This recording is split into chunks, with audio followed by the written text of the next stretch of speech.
எப்பவுமே ஒரே மாதிரி சாம்பார், குருமான்னு இல்லாம, சரி கொஞ்சம் டிஃப்ரெண்ட்டா ட்ரை பண்ணலான்னு சொல்லிட்டு கறிவேப்பிலை குழம்பு தான் இன்றைக்கி பாப்பாவோட லஞ்ச் பாக்ஸ்க்கு பேக் பண்ண போகிறேன். கொஞ்சமாக கறிவேப்பிலை ஃப்ரெஷ்ஷாக வாங்கிட்டு வந்தது இருந்தது. அதை வந்து எண்ணெயில் போட்டு வறுத்துட்டு, வெங்காயம் கட் பண்ணும்போது கத்தி ஏதோ ஷார்ப் இல்லாத மாதிரி இருந்தது. அதனால் கொஞ்சம் ஷார்ப் பண்ணிவிட்டு கட் பண்ணும்போது தான் வேலையே கொஞ்சம் சீக்கிரம் முடிஞ்ச மாதிரி இருந்தது. கொஞ்சமாக நல்லெண்ணெய், கடுகு, ஒரு முழு பூண்டு, அதுக்கப்புறம் வெங்காயம், சின்ன வெங்காயம் போட்டால் நல்லாயிருக்கும், ஆனால் இல்லை, அதனால் நார்மல் வெங்காயம், அரைச்சி வச்ச கருவேப்பிலை, 2 தக்காளி அரைச்சி சேர்த்துட்டு, கொஞ்சமாக புளி, அதுக்கப்புறம் தனியாத்தூள், மிளகாத்தூள், மஞ்சத்தூள் எல்லாத்தையும் போட்டுட்டு அப்படியே மூடி போட்டு வச்சுட்டேன்.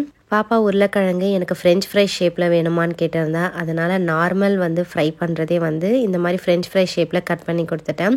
குழம்பு வந்து கொஞ்சம் நல்லா எண்ணெய் பிரிஞ்ச பிறகு ஆஃப் பண்ணியாச்சு.